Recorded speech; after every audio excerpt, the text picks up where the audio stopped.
Kia ora. Welcome to this bonus episode of Shared Lunch. My name is Susanna Batley, and today we're joined by the CEO of Vital Healthcare Property Trust, Aaron Hockley. Vital Healthcare Property Trust has a $3.2 billion portfolio of real estate across Australia and New Zealand. These include private hospitals, medical facilities, and aged care facilities. In fact, Vital Healthcare is the only specialist healthcare property fund listed on the NZX. In this conversation, we'll discuss what real estate investment trusts are more generally, as well as Vital Healthcare's strategy for growth. Before we get started though, here is some important information. Investing involves risk. You might lose the money you start with.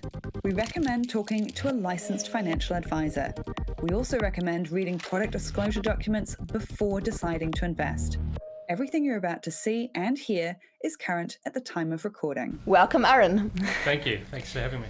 I'm really excited to get into this conversation and learn more about the real estate industry, as well as Vital Healthcare's strategy and future plans. Before we do so though, I'd like to start with you. What attracted you first to the property industry, and then what attracted you to Vital Healthcare? Well, somewhat unusually, after finishing Auckland Law School, I wanted to manage hospitals. So I actually started my Masters in Health Services Management and was actually working in property and corporate law, specialising in the healthcare space. So it was sort of an unusual start. Things didn't quite work out as planned, and I ended up staying in private legal practice for about 7 years. And ended up moving to an in-house legal role for a property company that was ultimately chief operating officer there for about 10 years. After the birth of my second child, I ended up coming back to New Zealand and ended up staying here, and then the job at Vital came up. So it's sort of an unusual way to get back both to Aotearoa and also to get back to not running hospitals, but essentially owning them. Vital Healthcare is a REIT, which stands for Real Estate Investment Trust. In preparing for this interview, I did a little bit of research around what REITs are, and they've been around for a while, in fact going right back to 1960 and starting under the President Eisenhower administration in an effort to offer investors access to large-scale, diversified, income-generating real estate. So they have stood the test of time and arguably performed pretty well over those 5 to 6 decades, particularly during some pretty turbulent economic challenges. I'd like to start by getting you to answer, first of all, what makes a REIT versus, say, another fund that invests in property or a company that largely invests in real estate?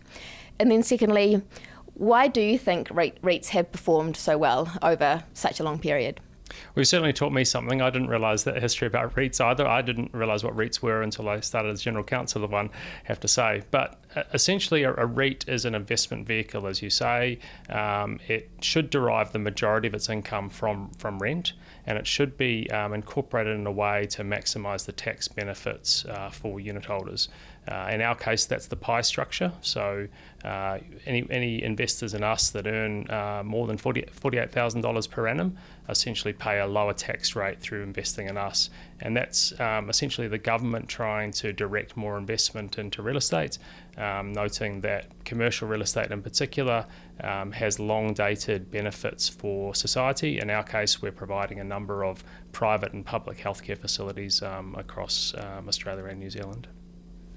Great. And within REITs, there are various subcategories, and these subcategories have expanded over the last few decades. We've got retail, commercial, industrial, healthcare, as well as other niches like telecommunications. Clearly, there are some common economic drivers of REITs more broadly, like interest rates, which we'll go on to in just a minute. But could you talk us through some of the drivers that make those subcategories different and include, for example, why Vital Healthcare might be different to other NZX-listed REITs? Yeah, so my career has covered office, industrial, retail, hotels, and now healthcare. So I'm familiar with a number of those subsectors. They are very different. They perform differently at different times. If you think about office, it's very driven by white collar employment, so very driven by by economic cycles. As employment increases, particularly white collar employment, that is good for office in general. If you think about industrial, that was previously the most unloved property sector probably, but because of the rise of e-commerce and everything from delivery to your door of meals, it's suddenly become the flavour of the month and probably the most preferred asset class. It's less driven by business cycles and more driven by underlying consumer demand.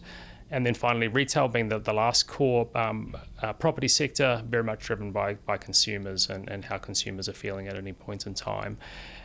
Then there are what previously called alternatives, and healthcare is one of those alternatives, also storage, student accommodation, etc. And they're very much driven by unique factors in relation to that industry. So if you think about healthcare, it's driven by rising demand, favourable demographics, and undersupply of facilities in both Australia and New Zealand by the government. So the private sector fills that. In our case in New Zealand, we've also got an increasing exposure to the government. So the government's a tenant in 3 of our properties. We're developing specialist facilities for the government, really to fill the gaps that the public sector can't fill due to other requirements. So let's turn to interest rates now. A big topic globally, a big topic domestically here in Aotearoa as well. We do know that interest rates have a big impact of the value of property, and no doubt Vital Healthcare is not immune to that either. I'm assuming that with the recent rise in interest rates, the value of your portfolio has reduced, and you'll be facing higher interest rates in terms of servicing your existing debt levels. Can you talk us through those dynamics a bit more and how you're managing those changes?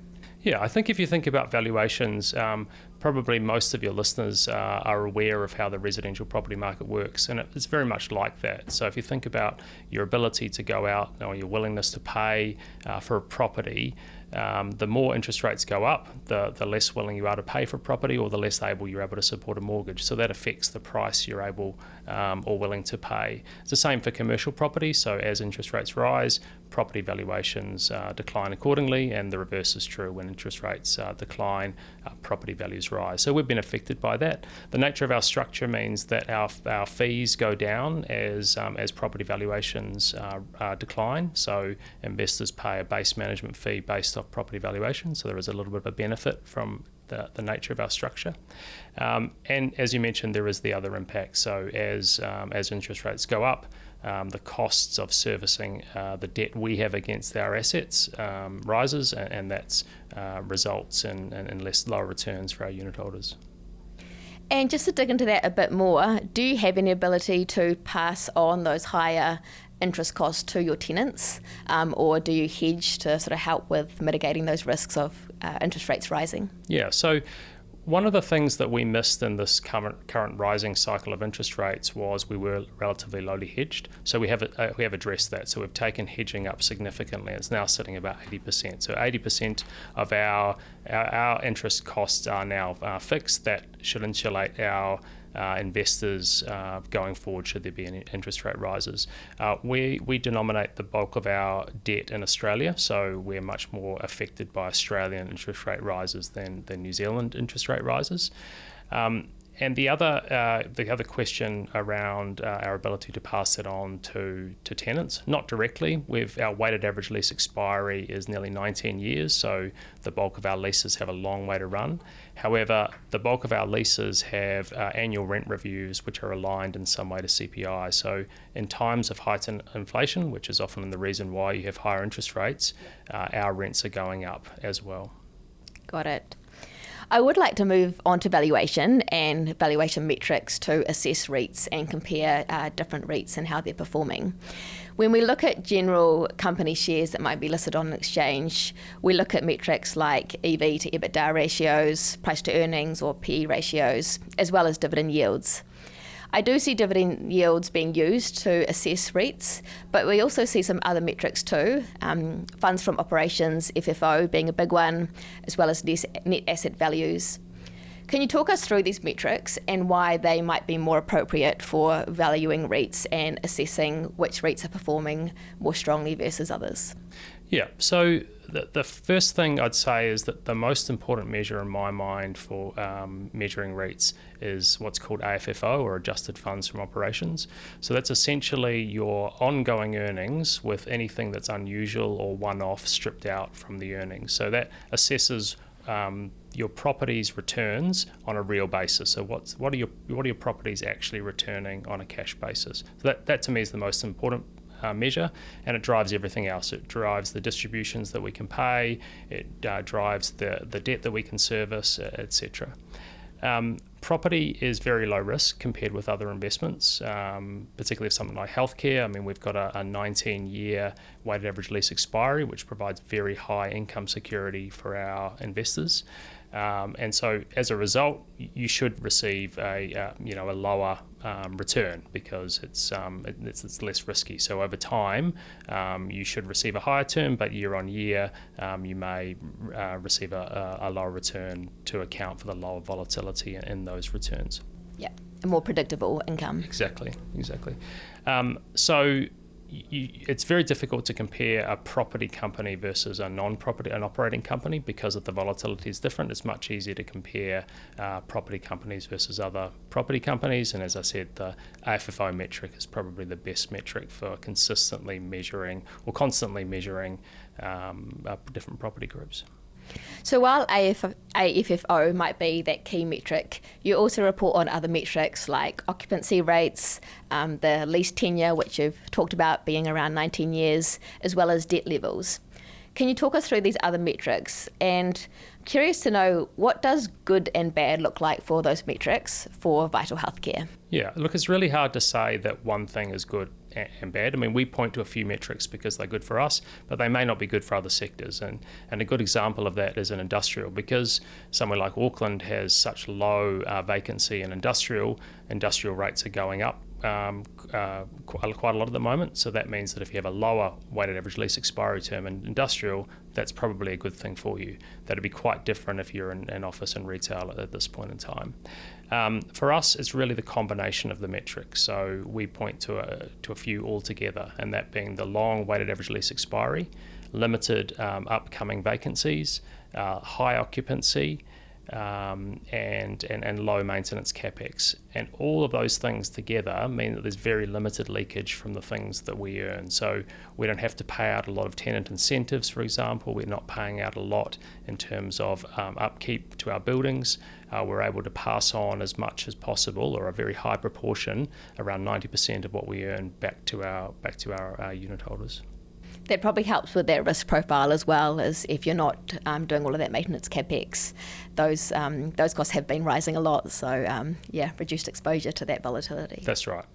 So Vital Healthcare has no direct employees because all of the management of the property is outsourced to your external manager, Northwest, which is a big Canadian REIT listed on the Toronto Stock Exchange. In 2001, if we take other NZX listed companies, in 2001 we saw Precinct Properties internalise their management, so they manage their own properties. We also look at Stride Property Trust. They own their own properties as well as do the management. And then actually earlier this year in February, we saw Goodman Property Trust announce their proposal to internalise their management, and that was voted with a yes and with an overwhelming majority last week.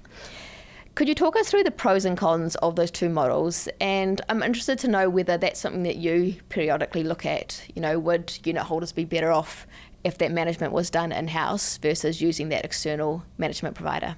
So I think the first important point to note is that there was a vote to internalise Vital about 13 years ago, and that was ultimately voted down. So unit holders did have the option to internalise, and they chose to keep the current structure. It was proposed, and people essentially voted that way. It's really difficult to say one way is better than other, internalised versus externalised. I've worked for both, and there are pros and cons of each. I mentioned before about how our base management fees fall with property valuations falling. That won't be the case for internalised vehicles. Their costs will be going up just like everybody else's, including Northwest at the moment, with times of heightened inflation and rising labour costs. So our unit holders are largely insulated by that. The fees that unit holders pay are set out in the trust deed. And it's very much based around a base management fee plus certain activity fees. So it's very transparent for our unit holders. So would you say that that exposure actually reduces your risk, because on the upside, when properties are increasing, then that's still good for unit holders, but it also means a higher management fee. But then on the downside, you've got that hedge, versus if you did bring that management in-house, then that actually might create more risk, might be better in the good times, but actually worse in the down times. Yeah, that's certainly one of the benefits. If you look at the groups that have internalised, they've been a very mixed bag in terms of some have performed exceptionally well for investors over time, and some have been a bit disappointing. So it's not a panacea in terms of internalisation. Some would say it's great. Some would say, well, there are disadvantages as well that you need to keep in mind. If we look at that relationship between Northwest, I mean, the management fee isn't cheap for the full year, the latest full year, FY 2023. I think it was about $20 million paid to Northwest. There has been some public criticism in the past from institutional investors like ACC around those arrangements. Can you talk a bit more about the benefits that you get from Northwest, apart from that hedging, and why unit holders can get comfort that that relationship is good for them? Those arrangements are a good thing for unit holders. I think a lot of the historic issues that you've talked about have been resolved, most significantly because we changed the management fees about 5 years ago. They were voted on by unit holders and overwhelmingly approved, and that's resolved a lot of the underlying issues and concerns that have been raised in the past. So I think we've dealt with a lot of those issues. I think in terms of the quantum of the fee, they are set out in the trust deed. They were set out prior to Northwest becoming the manager, so they weren't invented by Northwest. They were set by other parties, and as I said before, there was a vote to internalise that was ultimately voted down. So that's the structure that we're with. There is always a profit element to account for risk. Northwest does and should earn a profit on taking the risk in terms of managing Vital. So there is an element in that. Investors have the opportunity to invest in Northwest direct, I assume via Sharesies. So there is that option as well if you want to own the manager as well as investing in Vital. That's open to you. Presumably they also do provide that expertise in the healthcare sector too. They play in that same space. As you say, it is a niche or alternative asset area. So bringing that global expertise, I imagine, will be helpful for developing that pipeline here and across the ditch in Australia. Yeah, absolutely. So I want to go into that average lease tenure, because I was really interested to find how long it is. 19 years is a long time, and so clearly when you are making decisions to purchase, build, to develop healthcare properties, those are really long-term decisions, and you need to think through the drivers very carefully around that.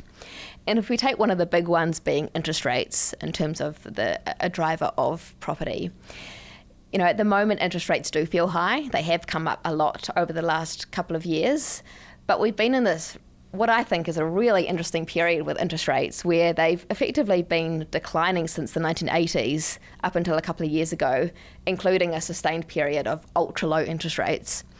But if we zoom out even a bit more to look at, say, the last 50 years, and then we go out the last 100 years, 500 years, 1,000 years, interest rates now are actually not that high. They're probably about average in that longer term context. So I'm curious to know how you think about those drivers that have such a big impact on your long-term economics as you are making these pretty long-term decisions. Yeah, well, it's challenging to talk about the 1,000-year view. We struggle sometimes to think about 12 months ahead, let alone 1,000 years. But look, we do really three things. The first is that we rely on a range of analysis available to us, including swap curve predictions about where interest rates are going for the next 12 to 24 months. We build a lot of decision making around where operator performance is going, healthcare need, demographic assessment. We assess business cases. The most important driver for us is really having appropriate rental cover. So we're looking for all of our assets on an individual basis for the operator to be earning twice the rent in profit. So that gives a bit of a buffer should anything go wrong. So that's the first thing we do. The second thing we do is we make sure that investors understand what we're doing. We're fully transparent about our strategy, our financials, our properties, where we're going, why we're doing it. And the third thing we do is we take out significant cover to reduce the volatility. So we have a weighted average debt duration of nearly 4 years. We've got 80% of our debt hedged. We'd like to continue to expand both of those, but we manage through the cycle in terms of the delivery of the assets and trying to match the revenue streams with our expenses. Returns will oscillate over time. That's a reality, and part of being on the market. And we're trading at a significant discount to our NTA today. Whether that's fair or not, I guess time will tell. But investors assess minute by minute as we're trading, what the appropriate return is for us. But if you look at 19 years as that average lease tenure, and then thinking, say, a 4-year loan or mortgage rate, that's quite a big mismatch in those durations. So if you're entering into a 20-year lease, you'll have to make some long-term assumption on interest rates and those things and how they're going to perform. So there's two big ways we ensure that the investors are protected. The first is that typically rents are escalated per annum, so rents go up every year. Typically that's connected to CPI in some way, and that has a high correlation with interest rates. So it's not a perfect protection, but it does provide significant uplift. And if you think about us at the moment, our rents are going up by about 4 to 4.5% per annum, so not quite matching inflation, but not too far off as well. The second thing is that a lot of our leases have inbuilt market reviews, or we get the ability to adjust the rent on the basis of undertaking development. So that's another way that if the market has moved significantly over, say, the 25-year lease term of a hospital, we have the ability at certain points during the lease term, either because we've developed it or because there's a mechanism under the lease, to renew to market to adjust for those factors that we may not see at the outset of a lease. And if we dive into your portfolio, so $3.2 billion valuation at the moment, around $2.2 billion of that in Australia and about $1 billion in New Zealand. Do you expect that to stay roughly the same going forward, or how do you think about that ratio and how it might change as you continue to develop your pipeline? So we're very opportunity-led, so we'll go into Australia, any particular state, and we'll go into New Zealand, any particular city, based on where we see demand, based on where we see operator demand, patient demand, and underlying business case support for developing new facilities. Right now, New Zealand's slightly more favourable, particularly for private operators, but also we think there's going to be more appetite from the public sector for what we do. So New Zealand's a slightly more favourable market to us at this point in time. That probably won't stay the same forever, so we'll invest here where it makes sense for us to do so, and then probably look to Australia in the future. Australia is likely to be our main market. It's as you say, about 70% of our assets at the moment, and a similar amount of earnings. That's probably not going to change too much. It might reweight slightly towards New Zealand, but Australia is likely to be the dominant market, really because it's such a bigger market than New Zealand. Yeah, so expect that ratio roughly the same, but not wedded to that kind of 2 to 1. That's or right. That ratio. If we go into that type of property, you mentioned that big in that private hospital space. I think that is currently where the majority of your portfolio is. You also mentioned earlier that you are partnering with government, and I think you've got 3 facilities that are government facilities in the healthcare space. Do you see that mix changing much around the proportion that you've got in the private hospital space? And if so, how do you think that will evolve? Yeah, so we certainly see a lot of opportunities with Te Whatu Ora Health NZ to expand, to support them with their growth.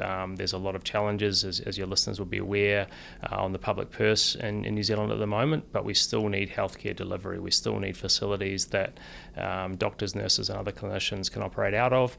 Just today I was in Christchurch. Minister Reti was opening a new birth care unit for Christchurch, which will deliver about half of babies that are born in Christchurch over the next few years.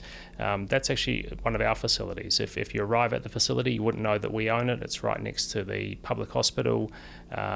We acquired that, we've developed that and in conjunction with Te Whare Ora, and it's a good example of where we can support ancillary services as part of a core healthcare precinct for the benefit of the community. Well, we're almost at time, but I would like to finish by talking through your future growth and a bit more about what's in that development pipeline, as well as how you plan to fund that too. I mean, I'm sure that debt will play some part, but it can't play the whole part. So I'm keen to understand what's in the pipeline, what's coming, and then also that capital structure and how that pipeline's going to be supported. Yeah, so there's probably two big numbers from that. The first is our current committed development pipeline, which is about $213 million. And the second is our potential pipeline, which is about $2 billion. So that's on land we already own. We've essentially assessed how much we could build that out, and that equates to about $2 billion of additional expenditure. The $213 million committed pipeline is of which about $170 million we'll spend over the next 12 months, largely equates to our debt headroom, so we can fund that from existing debt headroom. But we also have an asset sales program underway to recycle the sales of about $300 million of non-core assets into new developments. So we're getting rid of essentially the smaller, older assets or assets where we've done as much as we can to improve the facility, and we'll recycle those proceeds into new developments. So that'll provide capacity both for the existing committed pipeline, but also some of that potential pipeline. We're also looking at capital partnering, where we bring in very large institutional investors to co-own some of our assets, whether they be existing stabilised assets or new development assets, which it will be another funding source to go alongside traditional equity and traditional debt.